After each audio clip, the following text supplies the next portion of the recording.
Hello everyone and welcome back to my channel. It's Fatmata here from Traditionally Inspired Meaningful Art, and today I have my entry into the hashtag Sew Romp Jump Play 22 challenge.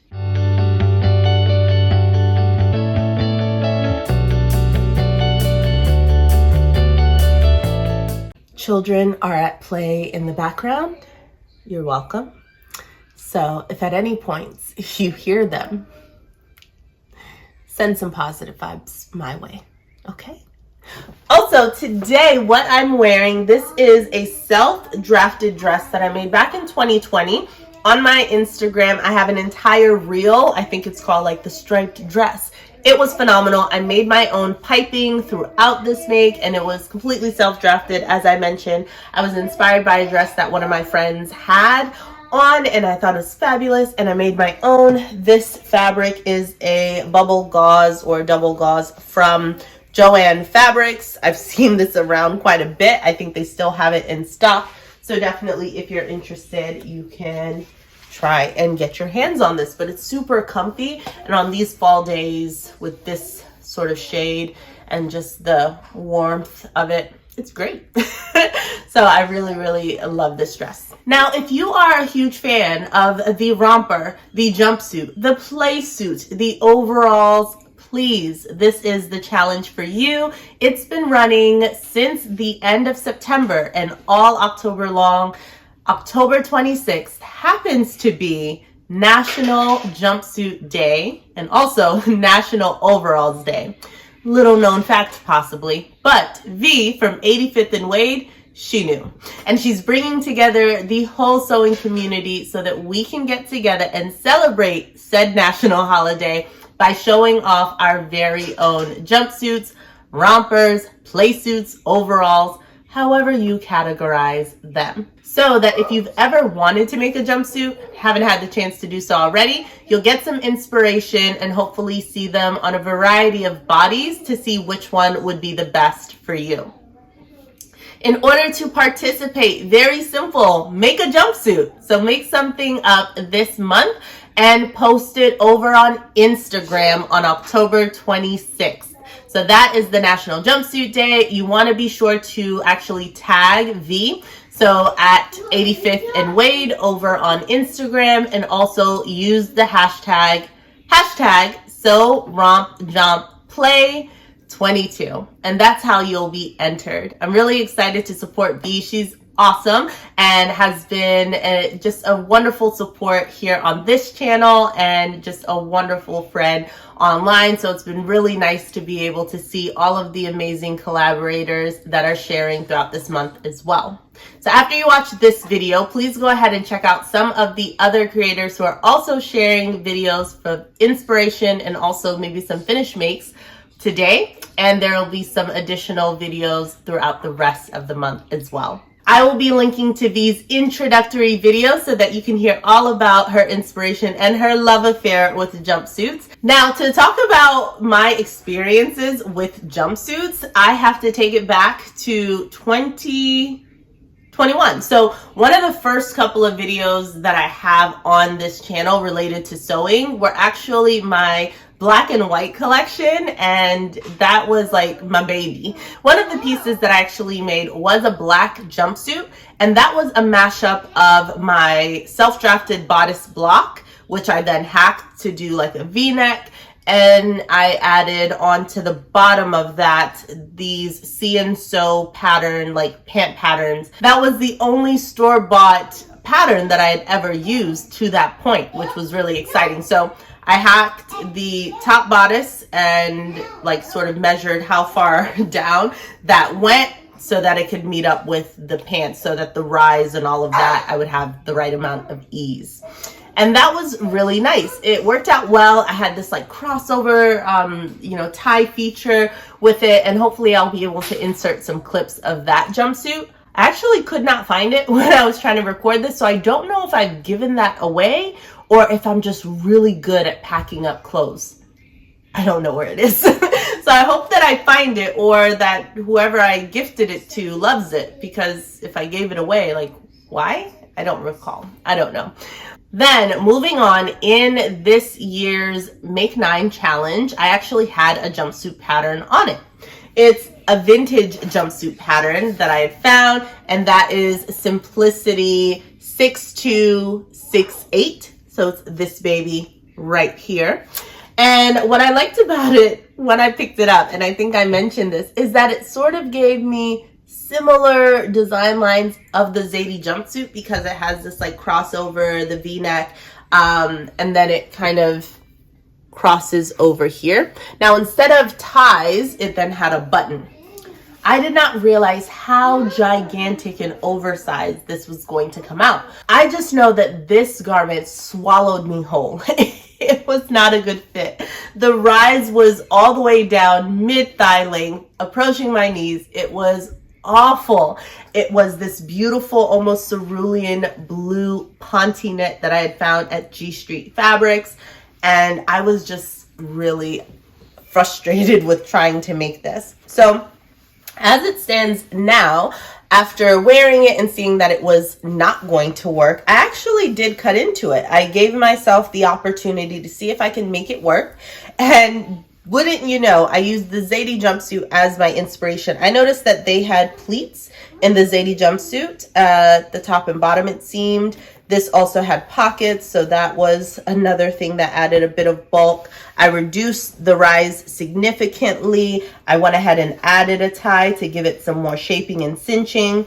This pattern did not have a waist seam at all. So if you could see the back pattern lines there, no waistline seam, but I added one to allow me to, again, suck up some of that rise, but also shorten the bodice, which was all too long.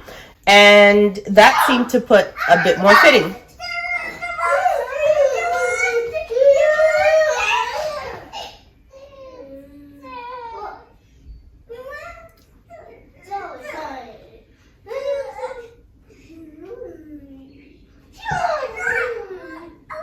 In the back, I also added darts to the back and then added some shaping in that center back seam, and again continued the waistline all the way around. I did have to make some significant changes to this pattern to make it wearable, but at the end of the day it was still too big for me.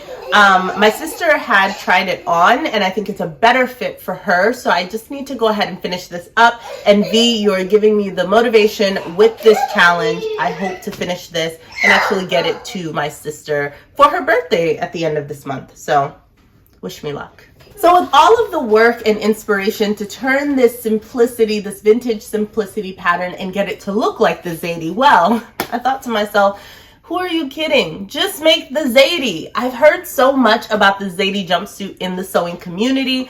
Maybe you're not new to the Zadie jumpsuit. It is a pattern by Paper Theory that honestly has taken the Instagram sewing community by storm. It's been out for a couple of years, I would assume. Now, the things that I love about the Zadie jumpsuit, as you can see with all of the hacking that I did to my previous jumpsuit, are the design lines. I like that it has that shaping that is formed by those pleats and in the back with those darts. I love the tie front feature, so you can cinch it in, you can loosen it after a really big meal. I love the crossover. And I like that because there is a waistline seam, if you wanted to do some color blocking, have a different, top pattern print from the bottom, you can absolutely play around with that. And they have the long sleeve option, which is really appealing to me. I could also see myself making the sleeveless version if I plan to, of course, layer it over a long sleeve item. So lots of different options were available and I absolutely love it. I know that they have the crop length. I would probably make mine extended to make it a full length option. So we're making the jumpsuit, guys. I have it printed. I got it printed at PDF Plotting, and I'm excited to dig in. I have watched a number of reviews of the Zadie jumpsuit, and the feedback that I'm constantly seeing, whether on Instagram or on YouTube videos, is that it is very oversized if you go by the measurements there. So as always, even as I do with my Big 4 patterns, I'm always going to be looking at the finished garment measurements, determining how much wearing ease I prefer, and then going in that direction. Right now, it seems as though I might choose to size down maybe 2 sizes based on what the finished garment measurements are, and then figure out, looking at the pattern pieces and kind of comparing it to other garments that I wear or that I enjoy the rise of, to check that rise length as well, because that's another area that I've heard a lot of comments about, that the rise is really long. So those are things that I'm going to look at even before cutting out my fabric, and then start making those adjustments and make some notes so that I can either continue doing that with future Zadys or amend them in some way. I'm really excited about this though. Now, where I need your help, please help me pick out what fabric to make it out of. I've pulled out 4 fabrics from my stash, and I have 2 prints and 2 solids that I want to show you and get your feedback on. Let's start with the solids. So here they are. I have this beautiful cotton red sort of, what is it called? Ooh, I know the word for it, but I can't think about it. It's the fabric that has like one color thread going across the warp and one color thread going across the weft of it, so that it creates this beautiful blended sort of red fabric, almost like you would see in a chambray sort of fabric, but it's gorgeous and it's bright and vibrant and all of the amazing things. I've heard that having a bit of drape is really great for the Zadie jumpsuit, and this definitely has a decent amount of drape, but enough structure that I wouldn't mind having it as a jumpsuit to go over my bottom. And I think that the fabric would still work in this autumnal season that we are in right now. On the other hand, I also have this awesome enzyme washed linen fabric. It's a beautiful navy color. Can't go wrong with navy, at least not in my wardrobe. I love a good navy.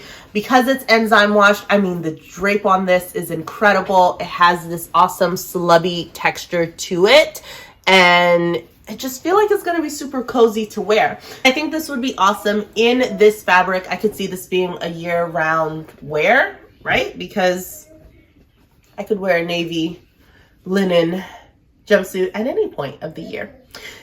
I could choose between doing the short or the long sleeve. Haven't decided that either. This is the second option. Again, this beautiful navy enzyme washed linen that's just been in my stash. I picked this up from G Street Fabric as well, and have just been waiting to utilize it. Now let's move on to my prints. So I have 2 Ankara prints here for you. Well, 3, because this one is a twofer. Now, as I mentioned, I feel like the Zadie jumpsuit gives you color blocking abilities. So I have this remnant piece of Ankara fabric remaining. It's this vibrant red, this awesome design. And I love it, but it's not a lot of fabric. But I think that it kind of goes with the colors in this other Ankara fabric that I have right here. And these have all been pre-washed, so here are all the wrinkles, but look at that geometric design. I think it's lovely, and I could see this being the bottom and the sleeves possibly, and if I have enough of this fabric to make it like the wrap front, I think that could be really cool, or this could be incorporated in the sleeves and maybe the back or something. I don't know, but I want to use these 2 together if I were to do that. I love it. So that is something that I've pulled out of my stash as a contender. And then we have the final one. You might have seen this more recently in a Friday Sews or in a fabric haul, but my husband brought this fabric back for me. I think it was gifted to him when he went back home to Guinea recently, and it's gorgeous. Look at it. So I felt like this coloring, so autumnal. I mean, all of these colors would work in autumn, but like this brown and yellow, right? And when I was looking at the fabric even a bit more, I noticed that it's a border print. Do you see it? So at the very top, you have, it's predominantly the brown. So you can see this sort of crackled effect in between. And then as you get down here, it's predominantly yellow. So let me show you close up. Look at that. Do you see how it changes from there to there? Anyways, it's super beautiful, and I would of course play with that border print and make that like the bottom of the legs, and make this the rest of the pant leg, and then incorporate this brown section in the top crossover front in some way, and then of course to include it in the sleeve. There's just so much. And it is one of those Ankara fabrics that like has a bit more of a fluid drape to it. It's super soft. This has not been pre-washed and it's already super soft. So I can only imagine how much more it'll soften once I do a pre-wash if this gets chosen. If not, I know it's gonna be able to be something fabulous later on, but you all will have to let me know. All right, so here are the choices, friends. We have the red cotton, almost chambray fabric. We have the enzyme washed linen. We have the first red Ankara print, and then we have the brown and yellow Ankara print. So let me know, what would be your vote if you were making the Zaidi jumpsuit? Which of these 4 fabulous fabrics would you be selecting, and what would you like me to see? What would you like to see me make my Zaidi jumpsuit in? I am going to be creating a poll over in my community tab, and hopefully you can weigh in. I am going to try my best to go with the viewer's choice. So let me know there and in the comments down below, what's your vote? I'm super excited. Thank you again, V, for at 85th and Wade for coordinating this entire challenge. I know it's not easy, but it's been super fun to get my creative juices flowing and thinking about what jumpsuit I want to make. And for those of you who are excited, again, look at the hashtag Get Inspired and please post your make on October 26th. We cannot wait to see it. Have a fantastic day, and I will be talking to you soon. Stay creative, folks. Bye-bye.